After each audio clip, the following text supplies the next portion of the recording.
Okay, so verse and devotion today is coming from Proverbs chapter 14, and it's verse 29. And again, this is on how to control our temper. Personally,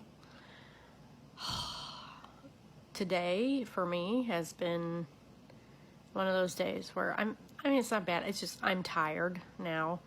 It's been a long, full day. My sons are tired.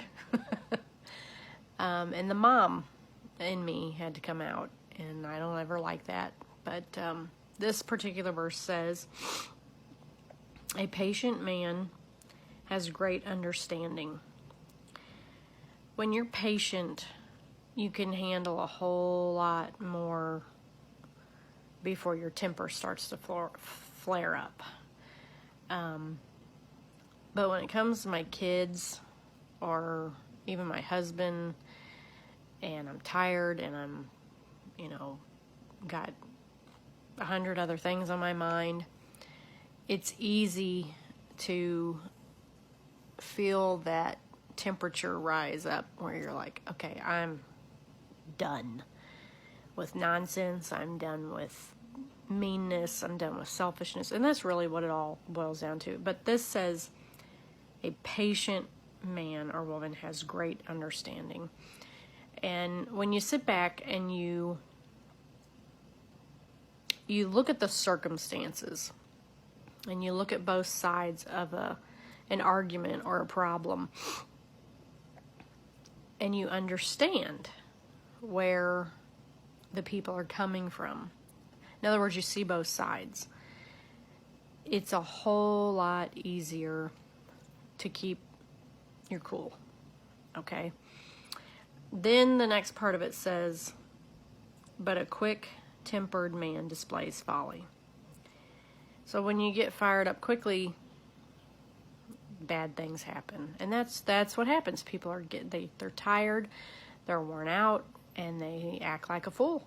They act like an idiot because they're not being patient. They don't look at both sides of a situation, and bad things happen because of their anger, and it's not good. So I think too, a lot of times people don't know how to explain themselves, and that's why they're misunderstood. They can't explain how they're feeling, and so mean comes out, bad words come out, put downs come out, and then it makes people's temper trigger way up there, and it's not good. So again, it's one of these things, in your everyday life, when these things happen and you're sitting there and you're thinking, oh my gosh, I did it again. I acted like an idiot again because my temper got the best of me. Okay, well, it happens, unfortunately. And all you got to do is just stop and, make sure you apologize to whoever you lashed out at. And then I would try and explain myself and say, hey, this is how I truly was feeling. This is what's really wrong. This is the problem. This is the heart of the matter, and tell them how you feel and get an understanding. Okay. But that's how you fix it a lot. You have to talk about it. You have to be, you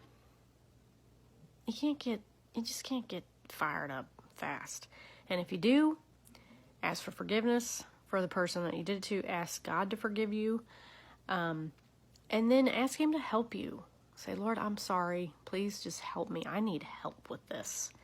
It happens way too much. I really need you to help me stop blowing off the top. So I hope that helps today.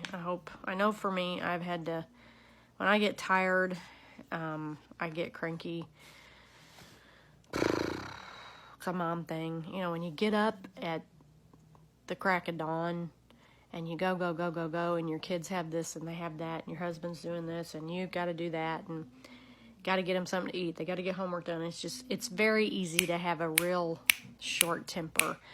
And that's when you have to just stop and say, you know, I am going to not be that way no matter what. I'm just not going to be that way. I'm going to be nice and be kind and make a conscious effort, is what my mom would say. Make a conscious effort to be kind and be sweet.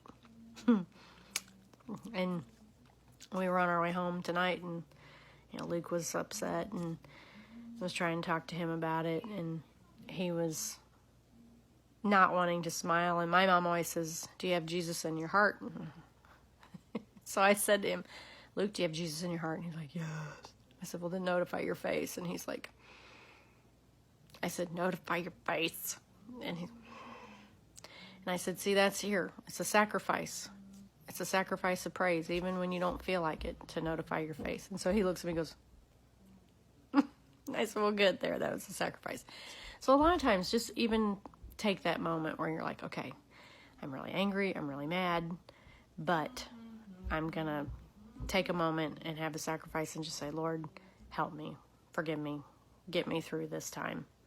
And he will. He certainly will.